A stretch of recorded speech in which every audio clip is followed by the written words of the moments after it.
నారాయణ గారు చెప్తారా? టైం ఉంది కదా. నమస్తే అమ్మ. నమస్తే. అందరికీ నమస్కారం. అందరి గురువు గారు అందరికీ నమస్కారం అమ్మ. ఈరోజు మన టాపిక్ కృష్ణమూర్తి గారిది ఆత్మగౌరవం. సో ఇక్కడ మొట్టమొదటిసారిగా అంటే ఆవిడ ఏవో కొన్ని ప్రాబ్లమ్స్ వచ్చి అక్కడ రావటం, ఆ యొక్క ప్రాబ్లమ్స్ అనేవి చెప్పడం జరిగింది. ఆ తర్వాత కృష్ణమూర్తి గారు ఎప్పుడు కూడా ఉన్నటువంటి సౌందర్యాన్ని, ప్రకృతిని అక్కడ ఉన్నదాన్ని ఉన్నట్టుగా యాజ్ ఇట్ ఈజ్ గా మనకి కళ్ళ కట్టినట్టు చెప్తారు. సో తర్వాత ఇక్కడ ప్రాబ్లం అంటే ఎప్పుడు కూడా మనం ఏం జరుగుతుందంటే ప్రాబ్లం గా చూడకుండా దాన్ని ఏం చేస్తుంది, అక్కడ నుంచి ఎస్కేప్ అయ్యి దానికి సొల్యూషన్ వెతుక్కుంటున్నాం. అంటే సొల్యూషన్ వెతుక్కోవడం అనేది ప్రాబ్లమ్కి దానివల్ల ప్రాబ్లం సాల్వ్ అవుదని కృష్ణమూర్తి గారు మనం చాలా సందర్భాల్లో చెప్తున్నారు ఇక్కడ మనకి. అలాగే ఇప్పుడు ఆవిడ ఇంతవరకు కలిసి ఉండి సడన్ గా ఏంటవుతుందంటే ఆయనలో ఏవో దుర్గుణాలు ఉండటం వల్ల ఈవిడ ఏహ్య భయం కలిగింది. అంటే ప్రేమ ఎలాగైతే బంధిస్తుందో అసహ్యం కూడా బంధిస్తుందని ఇక్కడ మనకి కృష్ణమూర్తి గారు చెప్పారమ్మా. దానికి పరిపూర్ణంగా బయట అవగాహన వల్ల మాత్రమే బయటకు వస్తున్నాం తప్ప ఇంకోటి ఏంటంటే ఇప్పుడు ఎందుకు ఆయన అసహించుకుంటున్నాను అడిగారు మనం. అడిగిన దానిలో మనం ఏం చేస్తుంటే మనం ప్రతి ఒక్కరం కూడా అంటే నాతో సహా మనం ఎక్స్పెక్టేషన్ చేసుకుంటున్నాను, నేను చాలా ఒక ఉన్న స్థితిలో ఉన్నానని చెప్పి ఎప్పుడైతే మనం అలాంటి ఎస్టిమేషన్స్ మనం వెళ్ళిపోయాము ఆటోమేటిక్గా ఏటవుతుందంటే ఆత్మగౌరవం పెరిగిపోయి ఆత్మ న్యూనత భావం ఏర్పడిపోయి ప్రతి వాళ్ళు కూడా ఏంటి అంటే ఇంకోటి ఏంటంటే మనం మన సిద్ధాంతాలకి, మన కట్టుబాట్లకి, మన ఆచారాలకి, వ్యవహారాలకి బందీ అయిపోయి దానికి తద్భిన్నం ఏదైనా భిన్నంగా ఉంటే ఏం చేస్తామంటే నారాయణ గారు వీళ్ళు ఇక్కడ సరిగ్గా లేరని ఏంటంటే చెప్పేసి ఒక ముక్క సమస్య అది కాదు. ఆమె తన్ని తాను అవును చాలా ఉన్నతంగా ఊహించుకున్నారు గనక అర్థమైందా? అవును అవును అక్కడ సిద్ధాంతాలు అర్థమైంది. కట్టుబాట్లు కాదు. ఆవిడ తాను అవును యథార్థమైన స్థితిని కాకుండా ఊహలో తాను చాలా హై పెడెస్టల్ లో ఉన్నట్టు ఊహించుకుంటున్నారు. అది అవును దాని అర్థమైంది. వల్ల ఆవిడికి ఈ సమస్య వచ్చింది. అవును. సో ఇక్కడ ఆవిడ ఒక హై ఉన్న స్థితిలో ఉన్నట్టు ఆవిడ ఊహించుకుంది. అందుకే మీరు అంటే ఎందుకు మీరు అసహించుకుంటున్నారు అన్న దానికి కృష్ణమూర్తి గారు చెప్పారమ్మా. ఎందుకంటే దానికి అలాగా అసహించుకోవటం వల్ల అది కూడా నేను బంధిస్తుందని చెప్పారు. ఇంకోటి లాస్ట్ మనకి ఏం కన్క్లూషన్ ఇచ్చారంటే ఎప్పుడైతే ఆ గతంతో ఏం చేస్తున్నాడో ఆ గతంతో అలా అసహించుకోవడం వల్ల గతాన్ని ఎప్పుడు నెమరు వేసుకుని ఉంటాం. అది ఏం చేస్తుందంటే అది కూడా బాగా బంధిస్తుంది అన్నమాట. నిరంతరం ఏంటో అవే ఆలోచనలతో ఉంటాం. ఎప్పుడైతే నీలో ప్రేమ అయితే ఉదయించిందో అంటే ప్రేమ అంటే ఇక్కడ మనకి ఏంటి అంటే ఈ ప్రేమ అనేది ఏ భూత భవిష్యత్తు వర్తమానాలకి అతీతంగా ఉన్నటువంటిది ఏదైతే ఉందో అది ప్రేమ ఉంటుంది అక్కడ. అంటే అక్కడ టైం కానీ ఏమి ఉండదు అక్కడ. అలాంటి ప్రేమ అంటే మనకేంటి ఏ కట్టుబాట్లు లేకుండా అంటే మనకి ఏ ఆశింపులే మనం చూడండి ఏదైనా చేసి మనం ఏది ఆశిస్తాం అలాంటివి ఏవి లేకుండా ఆ నిస్వార్థమైనటువంటి ఆ దాంతో ఎప్పుడైతే ఉన్నామో ఆ ప్రేమ భావం ఎప్పుడైతే మీరు ఉదయించిందో అప్పుడు మాత్రమే ఎలా మీలో ఈ ఉదయిస్తుంది? భావాలన్నీ యథార్థాన్ని పోతాయండి. ఈ అసహ్యం. యథార్థంగా వినండి. ఆ ప్రేమ ఎలాగా? మీరు ఉన్నది ఆ, ఉన్నట్టుగా చూడండి. మిమ్మల్ని అవును. మీరు చూసుకోండి. అంటే Yes. అది ముందు దాన్ని వదిలేసి అవును. దాంతో మీరు సంబంధం పెట్టుకోకుండా మీరున్న స్థితితో మీరు అవ్వాలనుకున్న స్థితిలో అవును. ఉంటే పెడస్ట్రల్లో అక్కడే ఉన్నది అవును. కాన్ఫ్లిక్ట్ అంతా. అవును. ఉన్న అవును. యథార్థ స్థితిని చూసుకున్నప్పుడే ప్రేమ ఉంటుంది. అవును. అంటే వాళ్ళదే అక్కడ కాదు, అంటే మనందరం కూడా మన్ని మనం చాలా ఉన్నతంగా ఊహించుకుంటాం. ఎదుటి వాళ్ళని తక్కువగా అవును. చూస్తాం. అవును. కృష్ణమూర్తి గారు అంటే 10 సార్లు మనకు చెప్పినటువంటిది ఏంటంటే ఉన్నటువంటి స్థితిని యథార్థాన్ని ఉన్నది ఉన్నట్లుగా మనం తెలుసుకోమంటారు ఇక్కడ మనకి. సంబంధం ఇంకోటి యథార్థ ఏంటంటే మనం సంబంధం ఉన్న కలిగి ఉండాలి. స్థితిని మనం అవును, అర్థమైందా? ఆ యథార్థ యథార్థ స్థితిని స్థితిని మనం చూడకుండా దాటేసామనుకోండి మనం సమస్య ఇంకేదో సొల్యూషన్ అవ్వాలని రాదు. కాదు. కాబట్టి అలాంటి వాటికి ఎప్పుడైతే మనం వాటికి ఉన్న సమస్యను ఉన్నది ఉన్నట్టుగా కాకుండా మనం ఒక ఊహాలోకంలోకి ఏదో వెళ్ళిపోయినప్పుడు అక్కడ సమస్య అనేది పరిష్కారం కాదని చెప్పి ఇక్కడ మనకి చెప్పబడింది. అలాగే ఇక్కడ ఇంకో విషయం ఏంటంటే, ఇక్కడ ప్రేమ అంటే ఇక్కడ మనకి ఏంటంటే ఏ కట్టుబాట్లకు కానీ దేనికి అతీతంగా ఉన్నటువంటిది, అంటే ఏమి ఆశింపు లేకుండా ఉన్నటువంటిది. మనం చూడండి, ఎవరికి ఏదో చేసి వాళ్ళు మనకి ఏదో చేస్తారు అలా కాకుండా నిరంతరం ఆ ప్రేమ అనేటువంటిది దేనికి కట్టుబడకుండా నిస్వార్థమైనటువంటి దీంతో చేసినటువంటి సేవ ఇక్కడ మనకి ప్రేమగా ఉంటుంది. అలాంటి ప్రేమ మాత్రమే అది తీసేస్తుంది. అంటే అప్పుడు మాత్రమే అది నీకు అసహ్యం కానీ లేకపోతే ఇది అసహ్యం తీసేస్తుందని చెప్పి కృష్ణమూర్తి గారు చెప్పారమ్మా. సో ఇక్కడ మీకు ఒక విషయం చెప్పాలి. ఎందుకంటే మేడం గారు పరిచయం అయినటువంటి కొత్తలో లక్ష్మి పక్కన ప్రేమ కుంజ ఉంది. ఆ ప్రేమ కుంజ కొన్ని చాలా సంవత్సరాలు మాకు అర్థం కాలేదు. ఒకసారి అడిగే వేయటమ్మంటే సో ఎందుకంటే ఆవిడ ఒక మొక్క చెప్తే చాలా సందర్భాల్లో నారాయణ గారు మనకి ఒక వ్యక్తిలో 100 అంటే 99 పాయింట్లు రాంగ్ అనిపించినా సరే కనీసం ఒక్కటైనా మంచి విషయం ఉంటుంది, దాన్ని మనం పట్టుకుంటే చాలని. కాబట్టి అలాంటి నిస్వార్థమైనటువంటి ఆ సేవ, అలాంటి ఆ భావం, మేము డివైన్ లవ్ అంటాం కదా, అలాంటి ప్రేమ ఉన్నప్పుడు మాత్రమే అంటే ఇలాంటి ఇంత అసహ్యం నుంచి దాని నుంచి బయటకు వస్తారని చెప్పని కృష్ణమూర్తి గారు చెప్పారమ్మా. కాబట్టి ఇలాంటి గొప్ప అంటే ఎక్కడెక్కడైతే మనం ఆత్మ గౌరవాన్ని మనం కూడా మనల్ని మన ఎస్టిమేషన్ చేసేసుకుని ఏదో ఊహల్లో కాకుండా మనం కూడా ఉన్న యథార్థాన్ని, మనం ఉన్నటువంటి స్థానాన్ని ఉన్నట్లు ఎప్పుడైతే మనం గ్రహించామో అప్పుడు కూడా మన సమస్యకి ఏదైనా సమస్య వచ్చినా మనకు కూడా సమస్య వెంటనే పరిష్కారం దొరుకుతుంది తప్ప లేకపోతే సమస్య పరిష్కారం అనేది కనిపించదు. కాబట్టి ఇలాంటి గొప్ప సత్సంగం అందించిన మేడం గారికి నమస్కారాలు. గురువం తత్సత్. ఓకే అండి, ఇక్కడ ముఖ్యంగా అవగాహన చేసుకోవాల్సింది ఏంటంటే, మనం యథార్థ స్థితిని చూడకుండా ఊహల్లో ఉంటాం. మన యథార్థ స్థితిలో మనకి ఎన్నో లోపాలు ఉంటాయి, కానీ వాటిని మనం ఇష్టపడక వాటిలోంచి ఎస్కేప్ అయిపోతాం. అది మనం ఊహించుకుంటాం. మనకు అన్ని ఆదర్శ లక్షణాలు ఉన్నాయని ఉన్నత స్థానంలో ఊహించుకోవడం వల్ల వచ్చిన సమస్య అంతా. నేను చాలా ఉన్నత స్థానంలో ఉన్నాను, ఎదుటి వ్యక్తికి చాలా లోపాలు ఉన్నాయి, అలాంటి లోపాలతో ఉన్న వ్యక్తితో ఉండడం నాకు సిగ్గుచేటు అని ఎప్పుడైతే మనం యథార్థాన్ని చూడగలుగుతామో, యథార్థంతో సంబంధం ఉంటుందో, అప్పుడు మనం అసలైన స్థితికి వెళ్తాం. అది మన ఆత్మస్థితే ప్రేమ. ఆ ప్రేమ అన్నది అది సమయాతీతమైంది. ప్రేమలో గతం ఉండదు. వ్యక్తిని అసహించుకున్నా ప్రేమించినా వాళ్ళతో బంధం ఉంటుంది.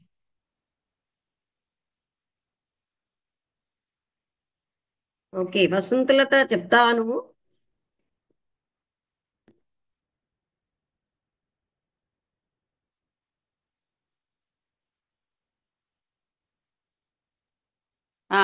నమస్కారం అందరికి. అదే ఇవాళ ఆత్మగౌరవం అంటే సెల్ఫ్ రెస్పెక్ట్ అనే విషయం మీద కృష్ణమూర్తి గారు చెప్తున్నారు. అంటే మనం సాధారణంగా సెల్ఫ్ రెస్పెక్ట్ అనేది చాలా హయ్యర్ లెవెల్ లక్షణం అని భావిస్తూ ఉంటాము. మనకి సెల్ఫ్ రెస్పెక్ట్ ఉండాలి ఇలాగా అలాగా అని. కానీ దాని గురించి అసలైనటువంటి విషయంకి వెళితే సెల్ఫ్ రెస్పెక్ట్ అనేది ఒక రకమైన నెగటివ్ క్వాలిటీగా ఇక్కడ చెప్తున్నారు. అంటే మనని మనం ఎక్కువగా ఊహించుకొని అందరికంటే వేరుగా ఉన్నట్టు, అందరికంటే ఎక్కువగా ఉన్నట్టు భావించుకుంటూ ఉంటాము. ఆ సెల్ఫ్ని అంటే ఎన్హాన్స్ చేసేసుకుంటూ ఉంటాము. దానివల్ల మిగతా వాళ్ళు ఏదో మనకంటే తప్పుగా ఉన్నట్టుగా మనకు అనిపిస్తుంది. వాళ్ళు ఉన్నవాళ్ళు ఎలా ఉన్నారో అలాగే ఉంటారు, కానీ మన తాలూకు దృష్టిలో తేడా ఉంటుంది. ఎందుకంటే మనని మనం ఎక్కువగా భావించుకుంటాం కాబట్టి. సో ఆ విషయాన్ని ఇక్కడ చెప్తున్నారు. ఆవిడకి ఒకప్పుడు అంటే హస్బెండే అవ్వచ్చు, నాకు తెలీదు. ఇందులో అతను ఏంటంటే మొట్టమొదటి బాగా ఎంతో బాగున్నట్టుగా శుభ్రంగా ఉండి రిలేషన్షిప్ బాగుంది, అన్ని బాగున్నట్టుగా తర్వాత అతనంటే విముఖత వచ్చేసింది. అతనిలో అన్ని ఏమిటో అసహ్యమైన లక్షణాలన్నీ కనిపించడం, దాంతో ఆవిడలో ఒక రకమైన అసహ్యం పేరుకోవడం, ఇవన్నీ వచ్చాయి. ఈ ఇది మనందరిలో కూడా ఈ లక్షణం అనేది ఏంటంటే సామాన్య జనం అందరిలో కూడా హస్బెండ్ వైఫ్ ఈ రిలేషన్షిప్స్ లో ఉంటాయి. మొట్టమొదటి అంతా బాగున్నట్టు ఉంటుంది, తర్వాత తర్వాత తెలుస్తుంది కొద్దీ ఆహా ఈ మనిషి ఇలాంటి వాళ్ళ అన్నట్టుగా మనం, అది మన ఐడియావే, మనం ప్రొజెక్ట్ చేసుకుంటున్న ఐడియా, ఉన్న వాళ్ళు ఎలా ఉన్నారో అలాగే ఉన్నారు, మనం చూడలేకపోవడం అది మన తాలూకుది. అంటే యథార్థాన్ని యథార్థంగా చూడలేకపోవడం కారణంగా మనకి డిఫరెన్స్ అనేది వస్తున్నది మన ఐడియాస్ లోని. సో ఆ అలాగా, అదే అంటే లోపం మనలో, మనని మనం చూసుకోవాలి. మనం చాలా ఎక్కువగా భావించుకున్నట్టయితే మిగతా వాళ్ళందరూ తక్కువగా ఉన్నట్టు, మనకే మంచి లక్షణాలు ఉన్నట్టుగా. సో ఇది ఒక రకమైనటువంటి మనం ఒక భ్రాంతి, ఒక అసత్యమైనటువంటి స్థితిలో పడిపోతున్నాము. దాని నుంచి బయటకు రావాలి. తర్వాత ఏంటంటే ఇది కూడా ఒక రకమైన ఎస్కేపిజం అని కూడా ఆయన చెప్పారు. అంటే మిగతా వాళ్ళు నుంచి మనం ఏదో పారిపోదామని, అక్కడ బాగున్న వాళ్ళ దగ్గర ఎక్కువ అసోసియేట్ అవ్వద్దు, దీనివల్ల మనం ఏదో ఇదైపోతాం, ఎఫెక్ట్ అవుతాము, ఇలాంటివన్నీ ఏంటంటే భావాలు, ఒక ఎస్కేపిస్ట్ టెండెన్సీ. యథార్థాన్ని, చెడైనా మంచైనా ఏదైనా సరే, ఏది ఎక్కడది ఎలా ఉన్నారో అలాగే చూడగలగడం.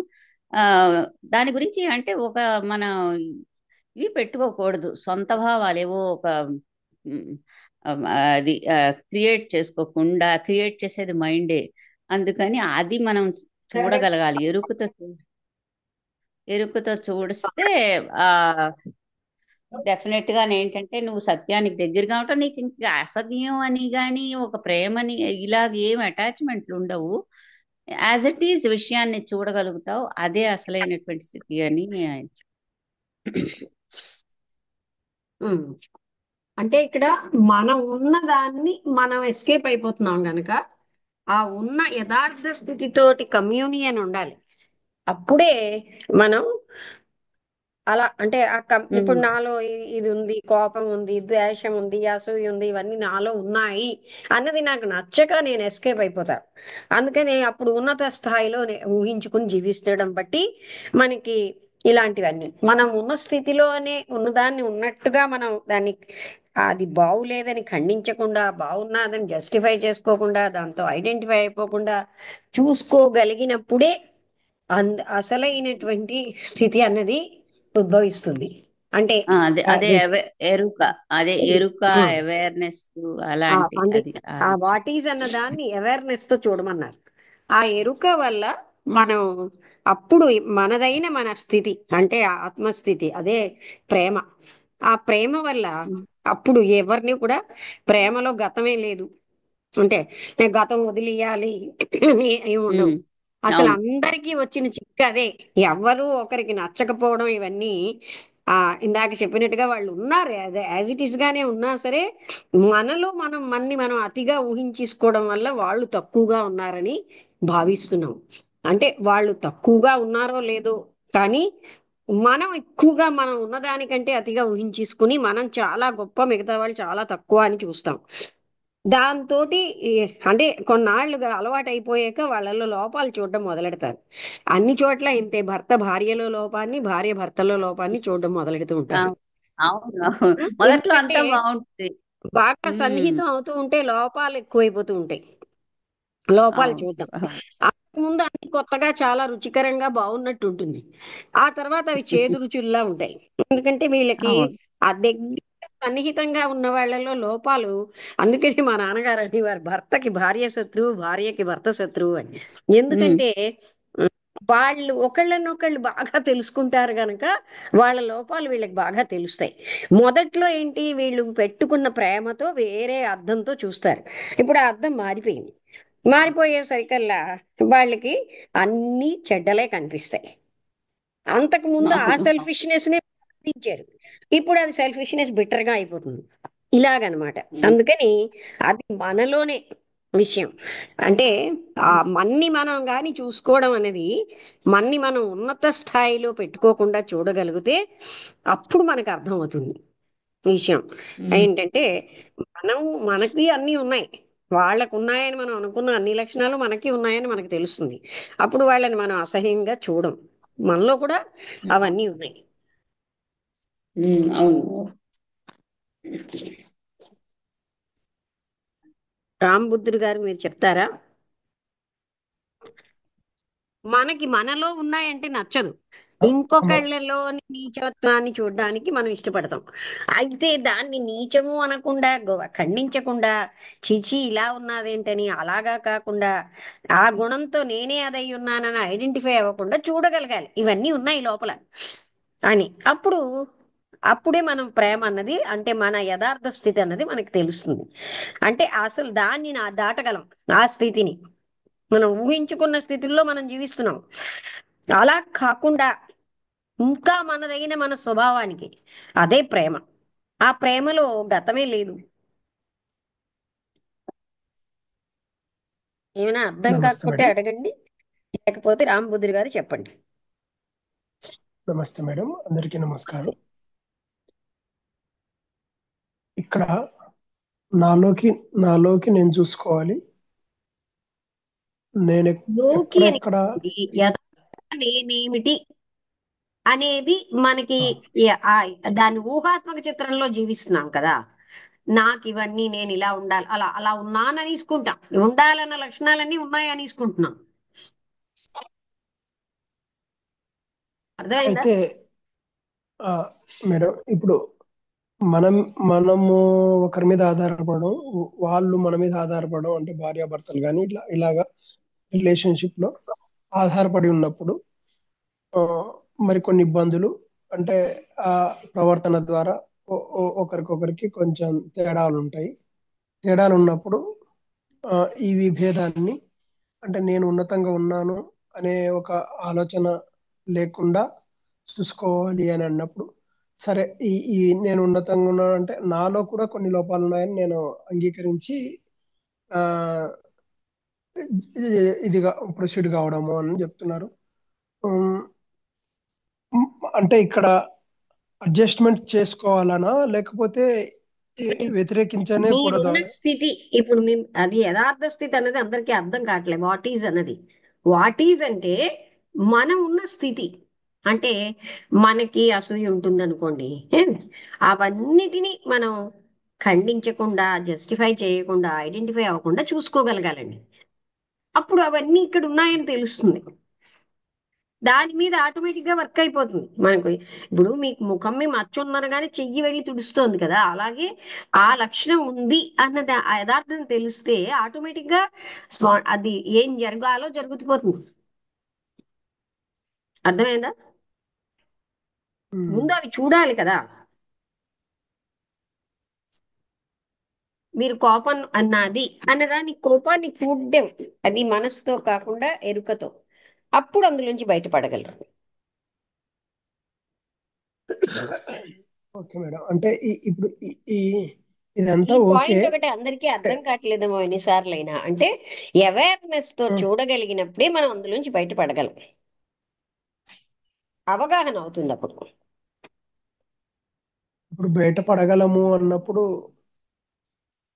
ఏదైతే విభేదిస్తున్నామో ఆ వ్యక్తితోటి సంబంధం తెంచుకోవాలా, ఉండాలా? ఇక్కడ మీరు అర్థం అవ్వలేదండి. ఆవిడ ఏమంటున్నారు, కృష్ణమూర్తి గారు ఏం చెప్తున్నారంటే, మిమ్మల్ని మీరు ఊహాత్మక పెద్ద పెడస్టిల్లో కూర్చోబెట్టుకున్నారు ఆ ఉన్నతమైన ఒక పీఠంలో. అందుకని అక్కడి నుంచి మీరు చూస్తున్నారు. మీరున్న యథార్థ స్థితిని మీరు అవగాహన చేసుకోండి, ముందు దాన్ని చూడండి అంటున్నారు. మీకు అర్థమైందా? అర్థమైంది. అంటే మీ ఊహలో ఉన్న మీరు అది స్థితిని చూస్తాం. కాదు, మీరు అది వదిలేకండి. అక్కడే అదే ముఖ్యమైన విషయం.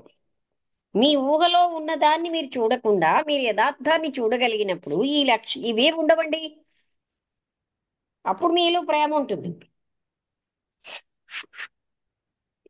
మీరు ఊహాత్మక చిత్రంలో ఐడెంటిఫై అయిపోతున్నారు, నేను అంత ఉన్నత స్థాయిలో ఉన్నానని. అర్థమైందా? ఓకే మేడం, అర్థమైంది. అంటే ఇంకొకటి ఏంటంటే నేను అడగదలుచుకున్నది, సంబంధాలు ఇబ్బందిగా మారినప్పుడు ఏం చేయాలి అంటే? సంబంధాలు ఇబ్బంది కాదండి. ఇక్కడ పాయింట్ ఏంటంటే ఈమె యొక్క చూపులో తేడా వచ్చింది ఉమ్, కదా. అదే వ్యక్తి ఈయన చాలా ఉన్నతంగా ఉన్న ఆమె ఉంది అని ఫీల్ అవుతుంది. అంత నీచంగా ఉన్న వ్యక్తితో నేను ఉండడం నాకు సిగ్గు అని ఫీల్ అవుతుంది. ఆవిడ ఏ స్థితిలో ఉందో ఆవిడ చూసుకోవట్లేదు, ఆయన ఏ స్థితిలో ఉన్నారో చూస్తున్నారు కదా.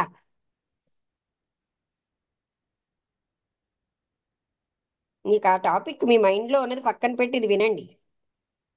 అక్కడ ఏం చెయ్యాలి అవన్నీ సైకియాట్రిస్టులు చెప్తారు, కానీ మనం ఇక్కడ అర్థం చేసుకునేది ఇంకో రకంగా చెప్తున్నాం కదా. Okay madam. అదేనండి, అదేలేండి. అంటే అక్కడ ఎన్ని లోపాలను చూస్తున్నామో ఆ లోపాలలో సగమన్నా నాలో ఉంటాయి కదా. మరి ఈ ఈ లోపాలను చూడకుండా ఆ లోపాలనే చూడడం ఏంది అని ఏదైనా ఆలోచన, ప్రేమ అంతే కదా. ఉన్నదనుకోండి, అప్పుడు ఆ ప్రేమలో గతం లేదు, అసలు ఇలా లోపాలను చూసే స్థితి ఉండదు. ఆ లోపాలు ఉన్నా సరే ప్రేమిస్తాం. మనుషులలో లోపాలు లేని మనిషే లేడు. ఉమ్.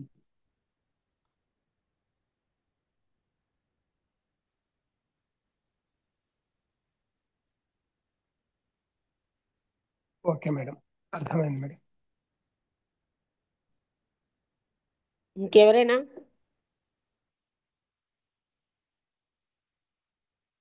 భాగ్యం గారు, మీరు ఒకసారి మాట్లాడండి, ఎందుకంటే వస్తున్నప్పుడు అది మినిమం మర్యాద. నేను ఫలానా అండి, నన్ను ఫలానా వాళ్ళు ఇంట్రడ్యూస్ చేశారు, అందుకే నేను వస్తున్నా అని చెప్పడం అనేది మినిమం మర్యాద. మీరు రావద్దని నేను అంటంలే, కానీ ఒక్కసారి మాట్లాడకుండా అలా ఉండడం రైట్ కాదు. అది పద్ధతి కాదు. నాకు మాట్లాడడం అంత ఎక్స్ప్లెయిన్ చేయలేనండి అదేనా చెప్పొచ్చు కదా. ఏనాడు మాట్లాడకుండా మీరెవరో మాకు తెలియదు, వస్తారు వెళ్ళిపోతారు, అలా పద్ధతి కాదు. అది ఇంట్రడ్యూస్ చేసుకోవాలి. నేను ఫలానా అండి, నాకు ఫలానా వాళ్ళు చెప్పడం వల్ల వచ్చాను అని చెప్పాల్సిన ధర్మం ఉందా లేదా? ఒక మర్యాదకరమైన ప్రవర్తన అదేనా?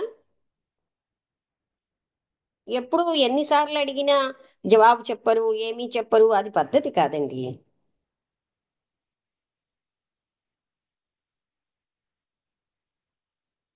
వాళ్ళు అడగని, వాళ్ళు ఏమైనా అన్ని మనకు అనవసరం, నేను నా అన్నాన్ని వస్తాను వెళ్ళిపోతా, అది అంటే రావచ్చు, మిమ్మల్ని రావద్దనిలే, కానీ ఒక్కసారి మీరు పరిచయం చేసుకోవాలి. ఎందుకంటే ఈ గ్రూప్లోకి మీరు వచ్చారంటే మీకు లింక్ దొరికింది, ఎవరి ద్వారా దొరికింది అనేది మాకు పరిచయం అయ్యి మీరు కూడా మీ ఇంటరాక్షను, అమ్మ నేను చెప్పలేకపోతున్నాను, కావాలంటే వినగలుగుతాను అని అలాగైనా మాట్లాడండి. అసలు మాట్లాడకుండా ఎందుకుంటారు? ఏమైనా వాళ్ళ గోడు వాళ్ళు వినిపించుకొని నేను ఇలాగే ఉంటాను అనడం రైటా? నోరిప్పి మాట్లాడొచ్చు కదా. నీలాంటి వాళ్ళమే కదా మేమందరం. మీ ఇంటికి ఎవరో వచ్చి ఇలా మౌనంగా కూర్చుంటే మీకు ఎలా ఉంటుంది?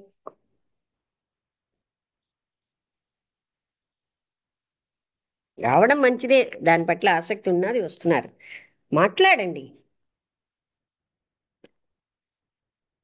నాయుడు గారు, మీరు ఎంత చెప్పినా భాగ్యం గారు ఒక్కరోజు ఒక్క మాట మాట్లాడరు. నాకు ఈ బిహేవియర్ ఏంటో అర్థం కావట్లేదు. ఫస్ట్ పరిచయం చేసుకోవాలి. అమ్మ నేను ఫలానా, నాకు ఆసక్తి ఉందని వస్తున్నాను, లేదంటే అంటే నాకు ఏమిటో మీరు ఏం చేస్తున్నారో తెలుసుకుందామని వస్తున్నాను, ఏదో ఒకటి.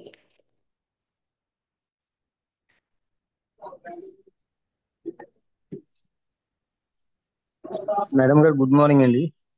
Good morning. నేను జర్నీలో అదే బైక్ డ్రైవింగ్ లో ఉండడం వల్ల మీకు అది మాట క్లారిటీ వస్తుందో లేదా డిస్టర్బెన్స్ అవుద్ది అని చెప్పేసి ఆగాను. లేదు అంతకుమించి గౌరీశంకర్ గారు, వేరే మీరు మాకు ఎటువంటి తెలుసు కదా.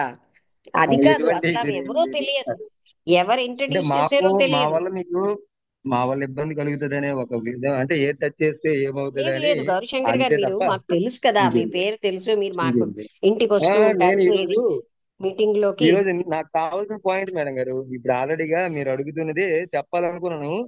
ఆల్రెడీగా బ్రేక్ అయ్యాను, కరెక్ట్ గా క్లారిటీ అవుతుందా లేదా అని ఆగాను అనమాట. ఓకే.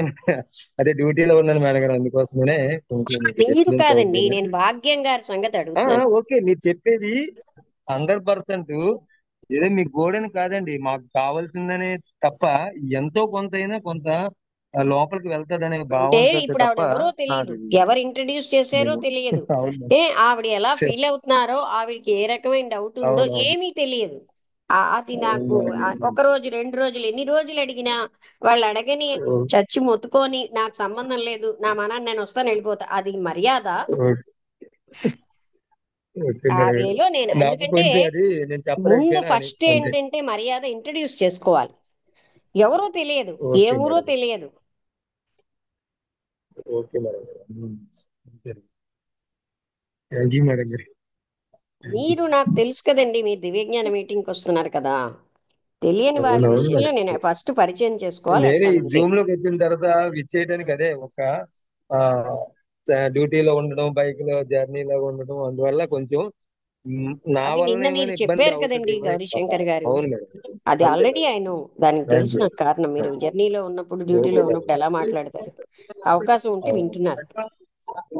థ్యాంక్ యూ అండి. Thank you. Okay madam. Naidu గారు మాట్లాడతారా?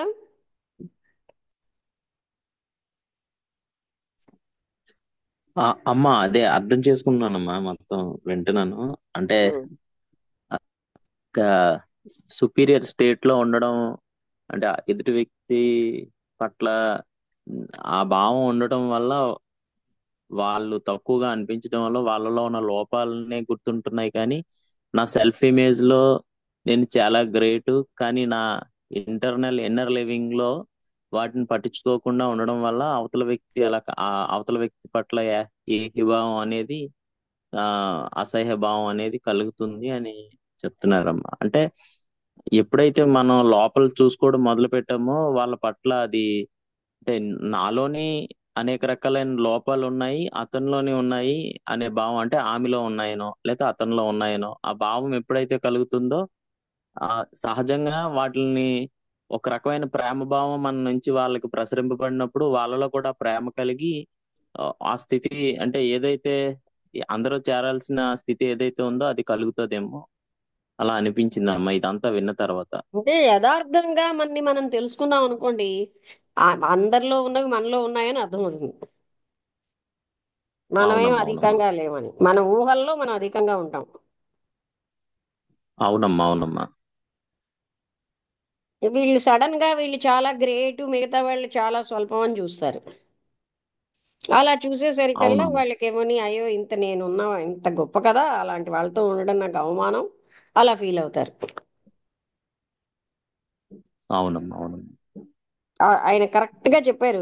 నువ్వు ఒక పెద్ద పెడస్టల్ మీద పెట్టుకున్నావు. పెడస్టల్ అంటే హైగా ఉన్న ఒక పీఠం మీద, అందుకని నువ్వు ఇలా ఫీల్ అవుతున్నావు. అంటే తాను ఎంతో ఉన్నతంగా ఉన్నాడని, ఈయన ఎంతో నీచంగా ఉన్నాడని, ఆ సెల్ఫిష్నెస్ అన్ని అందరికీ ఉన్నాయి కదా. అవునమ్మా, అవునమ్మా. అది ఆయన కరెక్ట్ గా చూపెట్టారు.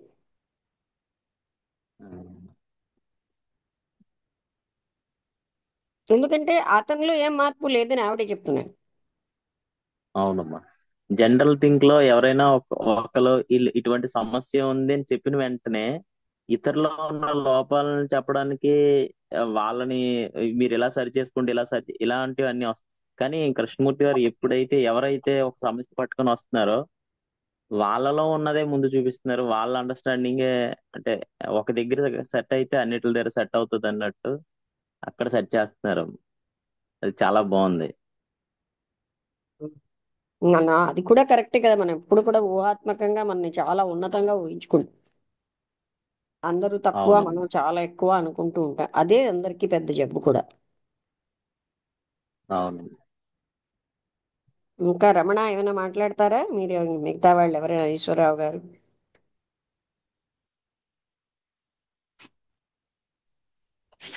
అర్థం అందరూ తప్పు చేస్తారనే భావం, నేను ఒకరినే సరిగ్గా ఉంటాననే ఆలోచనలు అన్ని కూడా మనల్ని మనం చూసుకోకుండా చేసి ఏదైతే సత్యం ఉందో ఆ సత్యం తెలుసుకోకుండా చేస్తుందనే విషయం కొద్దిగా బాధపడుతుంది.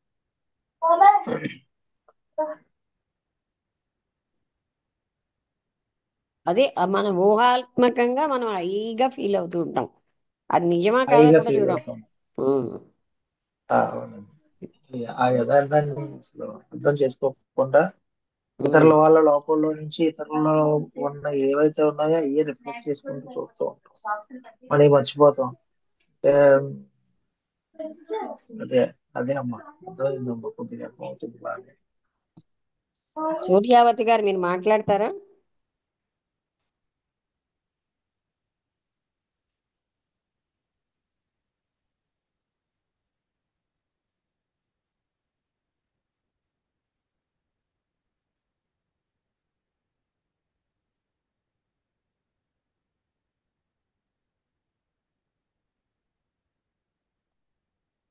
నమస్తే అమ్మ, నేను ఈశ్వరరావు మాట్లాడుతున్నాను. చెప్పండి ఈశ్వరరావు గారు. అదే ఈ ఈ జ్ఞానం గురించి ఈ ప్రతిరోజు వినడం వలన అంటే ప్రతి ఒక్కరిలోనూ కూడా ఈ సెల్ఫ్ అనేది భూమి పై ప్రతి మనిషిలోని ఈ సెల్ఫ్ ఊహించుకొని నేనే గొప్ప నేనే ఇది అని ప్రతి ఒక్కరూ ఊహించుకుంటారు. బట్ అందులో మనం కూడా అలాగే ఉన్నాము. అంటే నేను కూడా అలాగే ఉన్నాను, అందరూ అని కాదు. అంటే చాలా మంది బట్టి అందరి గురించి ఆలోచించి మాట్లాడతాను నేను. బట్ ఇప్పుడిప్పుడే ఈ మధ్యనే నేను తెలుసుకుంటున్నాను, బాగా అర్థమవుతుంది. మీరు చెప్పే జ్ఞానం ఎలాంటిదంటే ప్రతి ఒక్కరు కూడా ఒక జిడ్డు కృష్ణమూర్తి లాగా, మీ సత్సంగం విన్న ప్రతి ఒక్కరు కూడా ఒక జిడ్డు కృష్ణమూర్తి లా తయారు చేయాలనే సత్సంగతి మీరు కూడా అందిస్తున్నారు. అది అర్థమవుతుంది.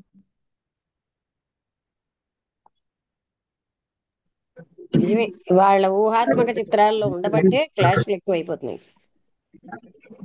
ఆ ఊహల్లో వాళ్ళు చాలా ఉన్నతంగా ఫీల్ అవుతారు. ఇదే అహంకారం.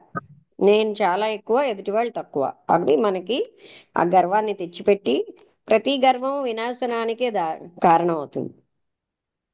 రైట్ అండి.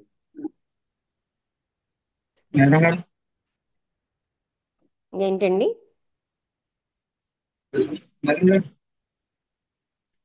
కట్ అవుతుంది.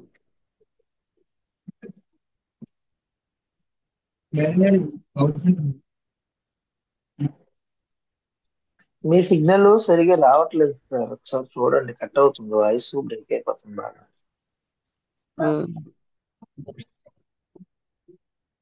అంటే మనకు అది ఒక అలవాటు అయిపోయింది. మనం చాలా గొప్పగా ఉన్నాం అని టేక్ ఇట్ గ్రాంటెడ్ గా 100% మనం చాలా గ్రేట్, మిగతా వాళ్ళు చాలా తక్కువ అని చూస్తాం. అదే మనం మన దృష్టిలో మార్పు వచ్చేస్తుంది.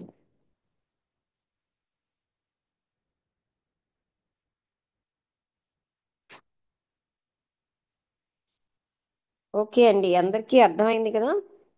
గౌరీ శంకర్ గారు, మీరు ఏమైనా మాట్లాడుతున్నారా? వినబట్టం లేదు. అనుపమ గారు, మీరేమైనా మాట్లాడతారా? ఏంటండి గౌరీ శంకర్ గారు?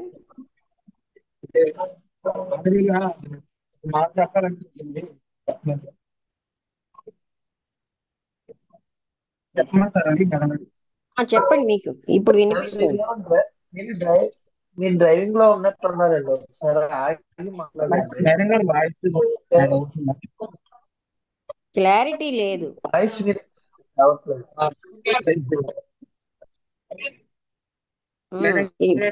క్లారిటీ లేదండి. ఇప్పుడు వచ్చింది. ఒక క్లారిటీ లేదండి అన్నది వినబడింది. అదే కొంచెం ఒక దగ్గర నుంచి మిషనరీ నుంచి కొంచెం బయటకు వచ్చాను. ఇప్పుడు వినిపిస్తుంది. ఓకే మేడం గారు, గ్రూప్ లో ఉన్నటువంటి ఆత్మ బంధువులందరికీ ఆత్మ ప్రణామాలు. అయితే నా విషయం ఏంటంటే మేడం గారు, మీరు చెప్తున్నటువంటి ఈ సాంగత్యంలో ఆత్మజ్ఞానంకి చాలా చాలా లోతైనటువంటి విషయాలు చెప్తున్నారండి. అయితే వాళ్ళలాగా ఉందాము వీళ్ళలాగా ఉందాము అనే దానికంట నాకు తెలిసిన విషయం ఏంటంటే, ముందు మీరు చెప్పిన విషయాలు ఒక్కొక్కటి మన మీదే అది ప్రయోగించి మనం అది ఎంతవరకు కరెక్ట్ గా ఆచరణలో పెట్టగలుగుతున్నామా అని, అది కరెక్ట్ గా ఉన్నది లేనిది మనకి మనమే ప్రశ్నించుకొని మనం అది కరెక్ట్ ఉన్నామంటే అది సత్యంతో ఉన్నట్టుగాని అనిపించినప్పుడు మనం ఆ సత్య ప్రయాణంలో ఆధ్యాత్మిక మార్గంలో చక్కగా వెళ్తున్నాం అనేసి మనకు అనిపిస్తుంది మేడం గారు. నాకు పాయింట్ మీకు చెప్పాలనిపించింది, చెప్తున్నాను మేడం గారు. ఓకే, అదే మనం ఉన్న స్థితిని మనం తెలుసుకున్నప్పుడే మనం కరెక్ట్ గా ఉండగలం. అదే మేడం గారు, థ్యాంక్ యూ అండి, అంత టైం కొంచెం అనుకూలమైంది. థ్యాంక్ ఓకే యూ అండి, మేడం గారు. సంతోషం. అనుపమ గారు, మీరేమైనా మాట్లాడతారా?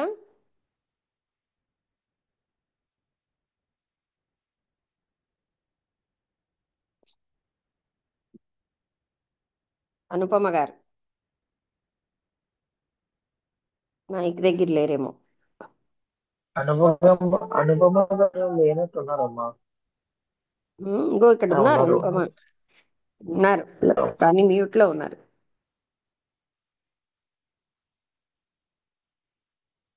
అనుపమ గారు మాట్లాడతారా? ఓకే, అయితే ఇవాళకి ముగించేద్దాం. అందరికీ నమస్కారం.